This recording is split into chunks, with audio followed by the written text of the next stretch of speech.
Mrs. Peterson? Yes? My name is David. Mrs. Peterson, I knew your son, Caleb. I was with him when he died. That's me. You know Caleb? Yes, ma'am. We were pretty close. Yes, ma'am. He wanted me to tell you that he loved you. Thanks. Hello guys, how are you guys doing today? Good. How are you? Thank you for coming here, Simon, Adam, and Dan.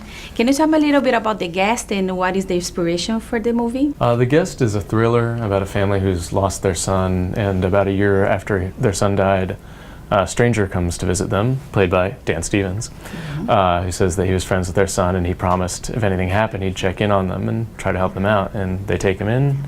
And he does.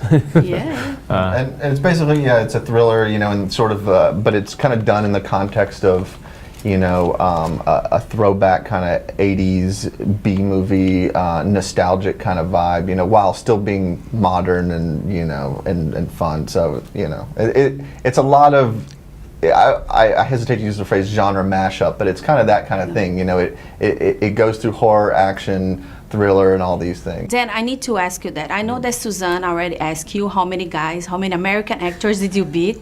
How many, really, you need to tell us. Well, I guess only Adam can answer that really, but yeah, I mean, you know, presumably there were a few people up for contention, but I think I was the first person to find it as funny as I did. Okay. And when I sat down with Adam, you know, we really laughed about the humor in it. I mean, it's not an obvious comedy film, but there's a very much a kind of a celebration of a lot of, you know, great fun action comedy movies that we enjoyed growing up, and so I think it was really the sense of humor more than the beating. Oh, yeah. Oh, yeah, and then we met with a ton of actors for the role, but Dan was always, I mean, I actually met with him fairly early on in the process. I think he was like maybe the third person I talked to, and he was instantly at the top of my list and just kind of stayed there the whole time. But then, when you read the script, what got your attention on David? I think it was that humor. It reminded me of so many movies that I'd enjoyed growing up, and also it was, you know, it was a very, very well constructed action thriller, and I'd always kind of wanted to do one of those, so it excited me. Yeah, you guys are you're working again. You guys did your next, and now you always do like play homage of something. What is the homage this time around? You know, I don't know. This might be one of our first that's a little like not just a certain type of movie, because it's true, like your next was a home invasion type thriller. But I mean, you know, we're paying homage in small ways to films like the Halloween films, the Terminator, original Terminator and stuff like that, which the Stepfather a little bit, the original Stepfather. But it's, you know, in small, subtle ways. I think this was more our attempt to do something a little unique in terms of genre, actually. Did you have any special preparation for the role then? Yeah, there was a big physical transformation for me, you know, a lot of training in the gym, also some martial arts, and also, you know, a lot of weapons training and, you know, getting familiar with handguns and all the rest. So yeah, it was a you know, a good few weeks before we started shooting, just you know, getting my head around it. And the accent as well. Yeah, the the accent. accent. I was about to ask that, the accent. Because it's not better, it's better, right? And Adam, and you guys are gonna work again? Oh yeah.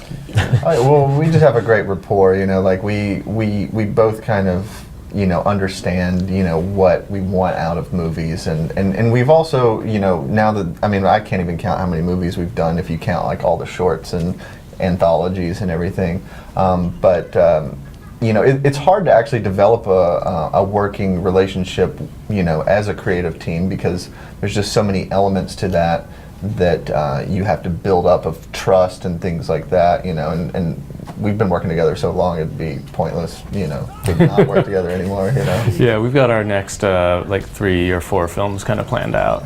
And there will probably be like other weird, you know, detours in between those. Life all is, you know, kind of as ways of surprising you, especially in Hollywood. Yeah. But we've got at least 3 or 4 movies that we've got in the pipeline. While you're filming a movie, you guys always learn something new. What did you learn this time around? Well, I learned a lot about unions in New Mexico, and that's a boring answer, but it's true. I learned a lot about union regulations, which I didn't know, and the little things like you have to turn off the generator when there's a thunderstorm. I don't think that's the interesting answer though. So why don't you guys step in? What did you learn, Adam? I don't know. I mean, for me, it was just it was really learning how to work with actors, and in a more strict way than I had done before, because a lot of our other films we would pepper in like kind of improvisation because we were working with less experienced actors, and that was the way to get the best performance out of it. But this was the first time with working with people like Dan and just the whole cast, that we could be a little bit more precision oriented. So that was a big thing, learning how more to move the camera and not rely as much on handheld. That was another kind of thing I pushed. What about you? I guess I learned that I really enjoy kicking ass. Yeah. Yeah. That's good. Thank you so much, guys, for your time, and congratulations. Thank you. so much. Asked me to check on y'all. And so, we're gonna be good friends. What happened? I got into a fight with some guys at school. I'll teach him some self-defense when he's feeling up to it. Well, what are you gonna do? Nothing bad.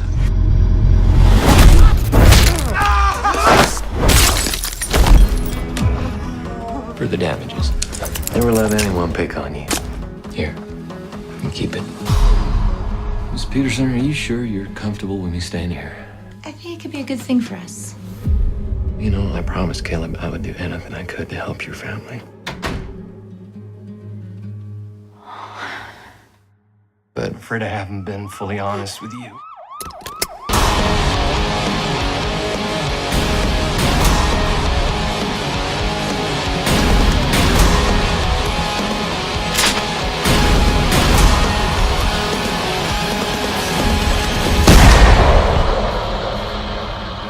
I don't know what I would have done if you hadn't been here.